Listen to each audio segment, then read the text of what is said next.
guys, welcome to F1 Podcast. This is podcast number 137.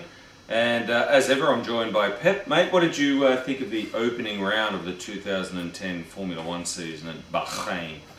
Well, mate, let's just get it straight out there and say that there was so much anticipation before this race, and then ever since the race was won by Alonso, there's been a lot of disappointment and a lot of people really pissed off with the way that the race was run. I was really obviously happy to, see the season start, and as the race progressed, I could see why there was a lot of people saying that it was a boring race. It's Bahrain. By virtue, it's going to be a boring race. It's a boring track. Yeah, and every internet story since then has been about the quality of the race, or how much overtaking there was, or what sort of action there was, Max. So, well, there's very little overtaking, other than a lot of the back markers. But when you think about it, no refueling this year, so it takes a lot of tactics away from teams. And we've all read from a lot of the driver comments that Michael Schumacher in particular, it was, it's impossible to overtake. So I settled into a nice drive and I finished sixth, and it's great in my first race back. Yeah, a lot of drivers said that it was obviously a one-stopper, and there's going to be a lot of Grand Prix this year where they're just stopping once. And at the time I was thinking, okay, great, they've got their stop out of the way, now we can see some racing. And then, of course, as the second half of the Grand Prix kept going, didn't happen. There was no overtaking, there was no racing as such. I mean, Vettel had that unfortunate problem with his car, mate.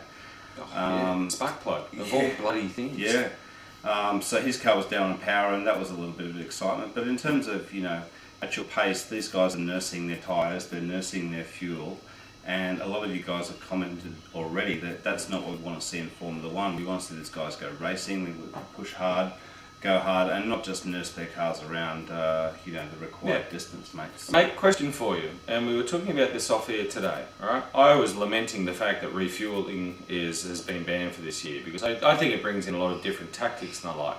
And I said to Pep today, alright, if they don't reintroduce refueling, what would you do to spice up Formula One? And Pep was telling me exactly this now. Well, I was saying two things. One thing is that I think the two-stop fuel strategy works.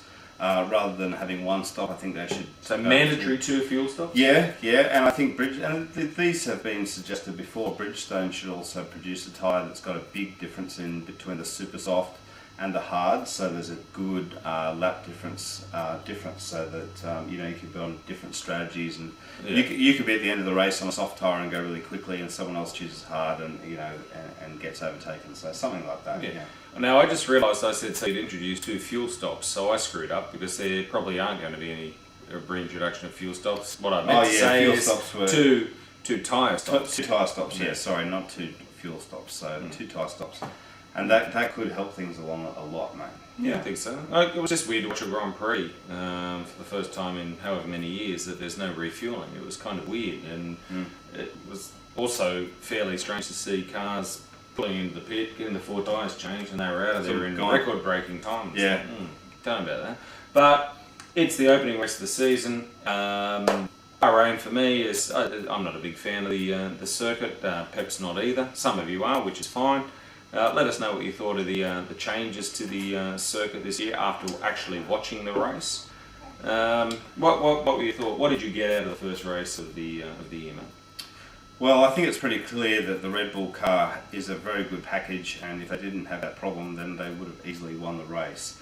I think by a mile. Yeah, I think that Vettel definitely would have controlled the pace of the Ferraris behind him and won the race if he didn't have that problem. So I think the Red Bull's looking fantastic. And the Ferrari as well, let's face it. Great to see, too, after a horrible year last year. Yeah. The F60 last year was a dog. Alonso was so stoked when he got out of the car. That was awesome.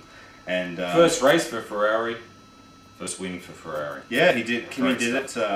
Mansell did it. There's only been a few drivers who have done that in the Ferrari. So well done. Great to see Felipe Massa back made in the Scarlet car this year after his horrific accident last year, and a great drive for P3. Yeah, for P2. Sorry.